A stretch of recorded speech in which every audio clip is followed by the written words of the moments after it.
मुंबईतल्या एका चाळीत सगळं सामान इकडे तिकडे विखरून पडलं होतं. जणू तिथे एखादं वादळ येऊन गेलं होतं. आपल्या लहान बाळाला कुशीत घेऊन सुनीता एका कोपऱ्यात बसून रडत होती. तिचा पती मदन दारूच्या नशेत जमिनीवर पडून काहीबाही बरळतोय. स्वतःला काय समजते काय माहित, जरा उशीर झाला तर जेवण सुद्धा देत नाही मला. बाळाचा जन्म होऊन 1 आठवडा सुद्धा नाही झाला, थोडं सावरू तरी द्या मला. तोंडातून एक शब्द काढलास तर बघ. सुनीताला मारायला मदन उठतो, पण तो नशेत असल्यामुळे पुन्हा खाली पडतो. आता पुरे झालं, मी माझ्या बाळाला घेऊन निघून जाते. सुनीता आपलं थोडं सामान एका गाठोड्यात बांधून घेते. गाठोडं डोक्यावर ठेवून आणि बाळाला आपल्या छातीशी कवटाळून सुनीता घरातून बाहेर पडते. सुनीता, ए सुनीता, अगं कुठे गेलीस तू? मला भूक लागलेली आहे, काहीतरी खायला दे. मदन सगळ्या घरात सुनीताचा शोध घेतो, पण सुनीता त्याला सापडत नाही. कुठे गेली ही? रागावून घर तर सोडून नाही गेली. मला सुद्धा नशेत काही समजत नाही. त्या बिचारेवर हात उचलण्याची काय गरज? मदन घरात काही अन्न एका पाहू लागतो. स्वयंपाकघरात 4-5 पोळ्या आणि थोडी भाजी असते. मदन पोळी भाजी खातो आणि घराच्या बाहेर पडतो, पण सुनीता त्याला कुठेही सापडत नाही. निराश झालेला मदन घरी परत येतो. घर तर सोडलं, पण आता मी जाऊ कुठे? रात्रीच्या अंधारात इकडे तिकडे भटकण्यापेक्षा घरी गेलेलं बरं. सकाळ झाली की बघू काय ते. सुनीता घरी पोहोचते आणि पाहते की तिच्या घराबाहेर एक सुंदर पाळणा ठेवलेला असतो. हा पाळणा तर किती सुंदर आहे, माझं बाळ याच्यात खूप आरामात झोपू शकेल, असा विचार करून सुनीता घराच्या आत जाते. चटईवर बाळाला ठेवून बाहेर ठेवलेला पाळणा घराच्या आत घेऊन येते. तेवढ्यात मदन उठतो. सुनीताला पाहताच तो म्हणतो, सुनीता, तू कुठे निघून गेली होतीस? मी तुला कुठे कुठे नाही शोधलं, पण तू कुठेच दिसली नाहीस. मी विचार केला की रोज तुमचा मार खाण्यापेक्षा बाळाला घेऊन जीव द्यावा, पण बाळाच्या निष्पाप चेहऱ्याकडे पाहिल्यावर माझं काळीच पिळवटून निघालं. अगं वेडाबाई, तू असं का केलंस? मी मुद्दाम तुझ्याशी असा वाईट वागत नाही. त्याचं काय झालं? कुणाला तरी मुलगा झाला होता, म्हणून मग जबरदस्ती त्याने मला थोडी पाजली. सगळेच पुरुष आपल्या बायकोला तुमच्यासारखी मारहाण करतात का? तुम्ही हा विचार सुद्धा केला नाही की 1 आठवड्यापूर्वीच आपल्या बाळाचा जन्म झालाय? मी रोज नाही पित ना. बरं ठीक आहे, आता मला माफ कर. हे बघ, कान पकडून माफी मागतो. आता तरी माफ कर मला. यापुढे कधीही हात उचलणार नाही. बरं ते राहू दे, मी बाळाला झोपवते आणि मग जेवण बनवते. तू सुद्धा अंघोळ करून तयार हो. कामावर जायचं नाहीये का? नाही, आज कामावर जाण्याची इच्छाच होत नाहीये. जरा हा पाळणा एखाद्या व्यवस्थित जागी ठेव. पाळणा कुठून आणलास? खूप सुंदर आहे हा. माहित नाही, घराच्या बाहेरच सापडला मला, मी तो घेऊन आले. दोघे मिळून पाळणा घरात एका कोपऱ्यात ठेवून देतात. सुनीता आपल्या एका जुन्या साडीची गोधडी करून त्या पाळण्यात ठेवते आणि बाळाला त्या पाळण्यात झोपवते आणि बाळाला म्हणते, थाट तर बघा बाळाचा आमच्या. आम्हाला इथे झोपायला पलंग सुद्धा नाही. मजा आहे एका मुलाची. त्याच वेळी अचानक एक आवाज येतो आणि तिथे एक पलंग दिसू लागतो. अरे च्या, हा पलंग कुठून आला? यावर तर मऊ मऊ उषा आणि गादी सुद्धा आहे. बसून बघ, केवढा छान आहे. आपल्या एवढ्याशा घरात पलंग ठेवल्यावर जागाच उरली नाही. आता घर थोडं मोठं असतं तर किती बरं झालं असतं नाही? काही क्षणांसाठी असं वाटलं की जणू भूकंप झालाय. अचानक चमत्कार झाला आणि त्यांचं घर एका मोठ्या घरात बदलून गेलं. काय ग, तू रात्री काही जादू वगैरे शिकून आलीस का? अहो, मी तर रात्रभर नुसती भटकत होते. मला तर वाटतं की हा पाळणाच काहीतरी जादू करत असणार. हो, मला सुद्धा तसंच वाटतंय. जर खरंच हा पाळणा जादूचा असेल तर आपल्याला भरपूर धनसंपत्ती मिळू शकेल.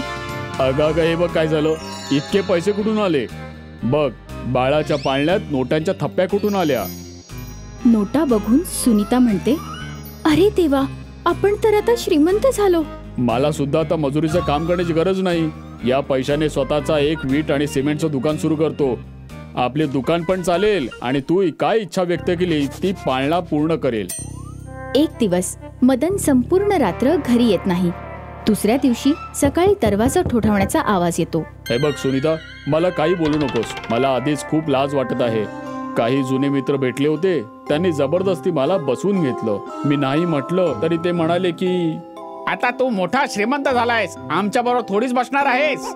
अरे असं काही नाही, माझं बाळ अजून लहान आहे आणि म्हणून लवकर घरी जावं लागतं. तरीही मित्रांनी त्याचं काही ऐकून घेतलं नाही. मदन, तुझी ही कारण देण्याची सवय अजून गेली नाही. त्यांना पैसे द्यायचे आणि तिथून निघायचं होतंस. रात्रभर तिथे बसून राहणं गरजेचं होतं का? बरं ते राहू दे, मी आंघोळ करून येतो. मला काहीतरी खायला दे. बाळाला आधी झोपावते, त्याशिवाय खायला कसं बनवू? मदन रागाने लाल बुंद झाला आणि त्या पाळण्याला लाथ मारून म्हणाला, या पाळण्याच्या जीवावरच तोंड वर करून बोलतेस ना, आत्ता उचलून याला बाहेर फेकून देतो.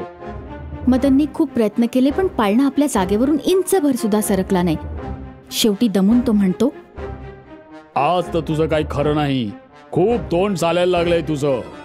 अचानक मदनच्या हाताला काहीतरी झटका लागतो. जणू एखाद्या अदृश्य शक्तीने त्याचा हात पिरगळला होता. मदन कळवळत होता, सुनीता, त्याला सांग माझा हात सोड. मला कळलं, हा पाळणा तुझं माझ्यासारख्या नीच माणसापासून रक्षण करण्याकरता आलेला आहे. माझा जीव जाईल, फक्त एकदा मला माफ कर. त्यात मी काय करणार? जसं करावं तसं भरावं ना. सुनीता, प्लीज मला माफ कर. तुला आपल्या बाळाची शपथ आहे, पुन्हा असं कधी नाही वागणार. मदन, हे शेवटचं आहे, सांगून ठेवते. जादूच्या पाळण्या याला याच्या चुकीची जाणीव झालीये, सोडून दे त्याला. मदनचा हात मोकळा होतो. त्यानंतर मदन शांतपणे जमिनीवर आडवा होतो. त्या दिवसानंतर मात्र मदनचा सगळा राग आणि त्याचं दारू पिणं सगळं काही बंद झालं होतं. आता तो सरळ घरी येऊ लागला. बाळाला आणि सुनीताला भरपूर वेळ देऊ लागला. सगळे आनंदात होते. असं करता करता 1 वर्ष उलटून जातं. मदनच्या दुकानाच्या शेजारी गजोदरचं सिमेंटचं दुकान होतं. पूर्वी गजोदरचं दुकान चांगलं चालत असे, पण जेव्हापासून मदनने तिथे दुकान सुरू केलं तेव्हापासून गजोदरच्या दुकानात कोणी जात नसे. एक दिवशी गजोदर म्हणाला, मदन, तू तुझं दुकान बंद करून टाक, नाहीतर मी तुझ्या दुकानाला आग लावून टाकीन. दुकान का बंद कर, माझे सुद्धा यात पैसे लागलेले आहेत. ठीक आहे, काम सरळ मार्गाने होत नसेल तर वाकडा मार्ग सुद्धा मला ठाऊक आहे. तो धमकी देऊन निघून गेला. मदन दुकान बंद करून घरी परत येतो तेव्हा तो खूप चिंतित असतो. काय झालं? तुझा चेहरा का पडलेला असा? मदन सुनीताला सगळी हकीकत सांगतो. गजोधर मदनच्या मागे मागे येऊन त्याच्या घराच्या खिडकीत उभा राहून त्याचं सगळं बोलणं ऐकत होता. जर खरंच त्याने रागाच्या भरात दुकानाला आग लावली तर काय होईल? इतके पैसे लावून आपण दुकान बनवलंय. तू काही काळजी करू नकोस. त्या गजोधरला घाबरण्याची काही गरज नाही. आपला जादूचा पाळणा आहे ना, तो आपल्याला काही होऊ देणार नाही. ही बाई एका जादूच्या पाळण्याबद्दल बोलत आहे. बघूया नक्की काय भानगड आहे ती. गजोधर पाय उंच करून त्याच्या घरात डोकावून पाहतो आणि तिथे एक सुंदर पाळणा बघून आश्चर्यचकित होतो. तो तिथून मागे फिरतो पण तो पाळणा त्याच्या डोळ्यात भरलेला असतो.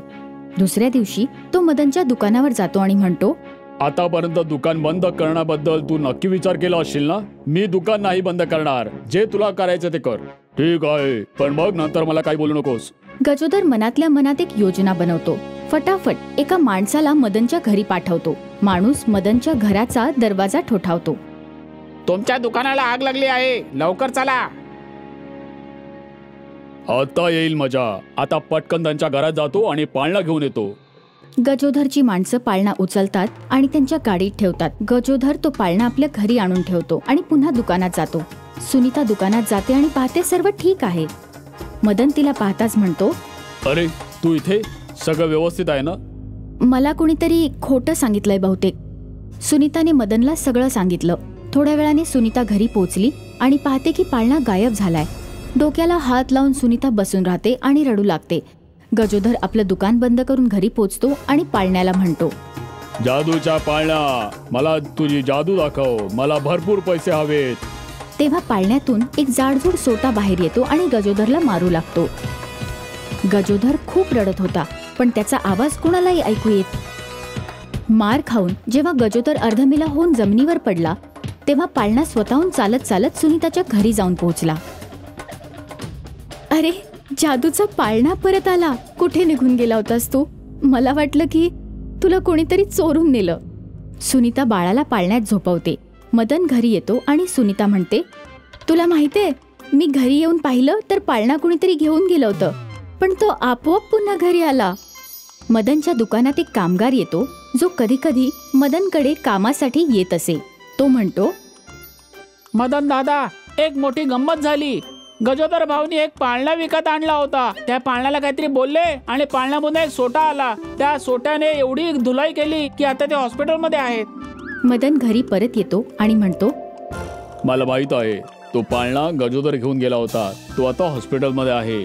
बरं झालं, आपल्याला आपला जादूचा पाळणा परत मिळाला. आपल्यासाठी एवढं खूप झालं. त्यांनी जे केलं त्याची शिक्षा त्याला मिळाली. रमेशच्या बायकोचा मृत्यू काही महिन्यापूर्वी एका बिमारीमुळे झाला होता. बायकोच्या मृत्यूच्या नंतर त्याचं पूर्ण घर उद्ध्वस्त झालं होतं. त्याची एक मुलगी होती तारा, जिची देखभाल तो करू शकत नव्हता. यामुळे तो काही दिवसानंतर दुसरं लग्न करून घेतो. रमेशची दुसरी मुलगी कमला ताराला पसंत करत नव्हती. ती प्रत्येकदा आपल्या मुलावरच लक्ष द्यायची. एके दिवशी, ऐक, जंगलामधून लाकडं तोडून आण. अरे, हे तू काय बोलत आहेस? ती आता खूप लहान आहे या कामासाठी. जर हिनं लाकूड तोडून नाहीत आणले तर तुम्हा दोघांना जेवण नाही मिळणार. रमेश बिचारा मजबुरीने बेडवर पडून होता. एके दिवशी कामावरनं परत येताना त्याचा ॲक्सिडेंट झाला आणि त्यामुळे त्याचे दोन्हीही पाय तुटून गेले होते, ज्याच्यामुळे तो काम करू शकत नव्हता. यामुळे कमला तारावर आणखी जुलूम करू लागली होती. बाबा, तुम्ही काळजी नका करू, मी जंगलामधून लाकूड तोडून घेऊन येईल. तारा एक खूप इमानदार आणि दयाळू मुलगी होती. ती जंगलामध्ये लाकडे कापायला निघून जाते. खूप दूरपर्यंत निघून गेल्यावर ती थकून जाते आणि एका झाडाच्या खाली बसून जाते. तेव्हा त्या झाडाजवळ एक माणूस येतो आणि झाडाला कापू लागतो. हे बघताच, अरे, तुम्ही या झाडाला नाही तोडू शकत. हट माझ्या समोरून, नाहीतर तुला पण कापून टाकेन. मी तुमचं नाव राजाजीला सांगेल, मग तुम्हाला काय करायचे तुम्ही करा. हे ऐकताच तो माणूस तिथून निघून जातो. आणि तेव्हा झाड म्हणतो, बाळा, तुझा खूप खूप धन्यवाद. आज तू माझा जीव वाचवलाय. मी तुझा उपकार कधीच नाही विसरणार. यामध्ये आभार कसले, हे तर माझं कामच आहे. तारा हे म्हणताच निघून जाते. थोडं समोर गेल्यावर तिला एक म्हातारी बाई नजर येते. ती पाणी पाणी म्हणत असते. पाणी. तारा तिच्याजवळ जाते आणि, काय झालं आजी? बाळा, मला खूप तहान लागलीये. इथे जवळच एक विहीर आहे, पण मी तिथेपर्यंत जाऊ शकत नाहीये. आजी, मी जाऊन पाणी घेऊन येते. नंतर तारा एका विहिरीजवळ जाते आणि पाणी काढण्यासाठी एक बाल्टी टाकते. तेव्हा, ए मुले, तू माझ्यातून पाणी नाही काढू शकत. पण का? तुमचं कर्तव्य आहे तहानलेल्याची तहान भागवणं. मी तुला एकाच शर्तीवर पाणी देणार आहे, जर तू माझ्या तुटलेल्या भागाचं बांधकाम करशील तर. हे बघताच ताराचं लक्ष तिथे असलेल्या एका मातीवर पडतं आणि लवकरच ती त्या मातीच्या सहाय्याने त्या विहिरीला ठीक करते. हे बघून ती विहीर खुश होते आणि, तुझा खूप खूप धन्यवाद. मी इथे आलेल्या कित्येक लोकांना सांगितलं की याला ठीक करा, तरी पण कोणीच माझं ऐकलं नाही. पण तू करून टाकलं. तुझा पुन्हा धन्यवाद. त्यानंतर तारा पाणी घेऊन त्या म्हातारी बाईजवळ जाते आणि तिथे तिला पाणी पाजते.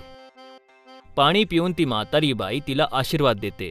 तारा समोर लाकडं घेण्यासाठी निघून जाते. थोडं समोर गेल्यावर तिची नजर एका सशावर पडते, ज्याच्या पायांमधून रक्त निघत होतं. तारा त्या सशाजवळ जाते आणि, अरे, तुझ्या पायातून हे रक्त काय येते?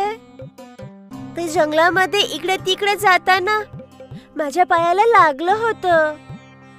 तारा लवकरच आपल्या फ्रॉकचा एक तुकडा फाडते आणि सशाला बांधते. हे बघता ससा खूप खुश होतो आणि तिचं खूप धन्यवाद करतो. त्यानंतर तारा समोर निघून जाते आणि बघते तर काय, समोर खूप मोठ्या लाकडांचा ढेर लागलेला आहे. तारा लवकरच लाकडं उचलते आणि घराकडे निघून जाते. तेव्हा उचलत्या वेळेस ताराचा फ्रॉक खराब होऊन जातो. हे बघताच, अरे, माझा तर फ्रॉक पूर्ण खराब झाला, पण आई मला खूप मारेल. असा विचार करत ती निघतच असते की तिला तो ससा तिला तिथेच दिसतो.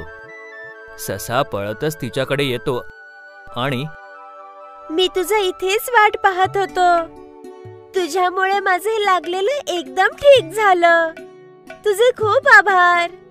यामध्ये आभार कसे? तारा खूप चिंतेत वाटत होती. हे बघून ससा तिला विचारतो, तू चिंतेत का वाटत आहेस? तारा सशाला सगळ्या गोष्टी सांगते. हे ऐकताच सशा आपल्या शक्तीने एक सुंदरसा फ्रॉक देतो. हे बघताच, हे कसं होऊ शकतं? मी एक जादुई खरगोश आहे. सशा आपल्या शक्तीच्या मदतीने खूप सारं सोनं आणि पैसे पण देतो. तारा सशाला धन्यवाद म्हणते आणि घराकडे निघून जाते. थोडं समोर निघून गेल्यावर ताराला खूप तहान लागते. तेव्हा तिला परत ती विहीर दिसते आणि तारा त्या विहिरीजवळ जाते आणि बाळा, तू माझी मदत केली होती. तू माझ्या विहिरीतून पाणी पिऊ शकतेस. तारा पोट भरून पाणी पिते आणि समोर घराकडे निघून जाते. समोर गेल्यावर ताराला त्या आंब्याचं झाड दिसतं, ज्याला एक माणूस कापायला आला होता. ताराला खूप भूक पण लागलेली असते. तारा आंब्याच्या झाडाजवळ जाते आणि ताराला बघून ते झाड म्हणते, बाळा, तू त्या माणसापासून मला वाचवलं. हे घे माझे गोड गोड आंबे आणि आपली भूक भागव. तारा पोट भरून आंबे खाते आणि काही वेळेनंतर घरी निघून जाते. घरी गेल्यावर तारा बघते की तिची सावत्र आई कमला आपल्या बाबाकडनं कामं करून घेत आहे. हे बघताच तारा पळत आपल्या बाबाकडे जाते आणि त्यांना मिठी मारते. तेव्हा कमलाची नजर तारावर पडते आणि अरे, हिच्याजवळ एवढे सगळे सोने चांदी आणि हे तिच्याकडे कसं काय आलं? त्यानंतर तारा आपल्यासोबत जे काही घडलं ते आपल्या बाबाला सांगते.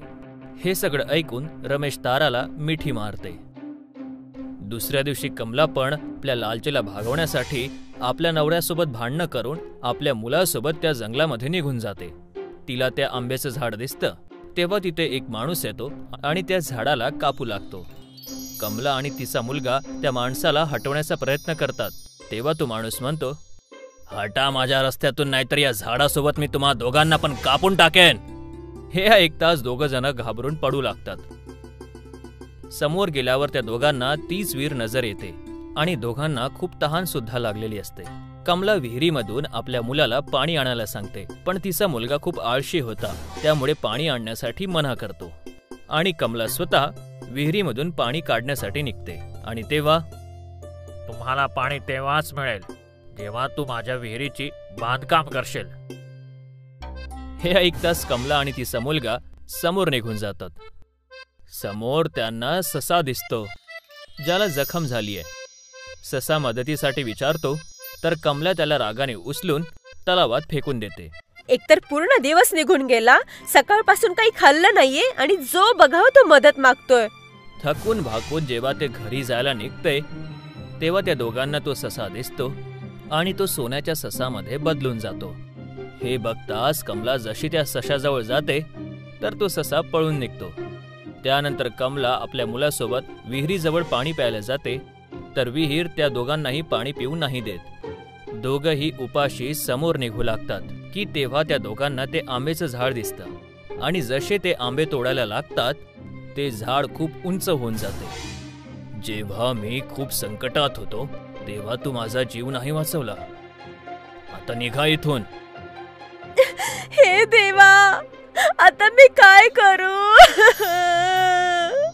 कमलाचं लालच आणि चुकीच्या व्यवहारामुळे आज तिच्याजवळ काहीच नाही उरलं. दुसरीकडे तारा आणि तिचे वडील आरामात जीवन जगत होते.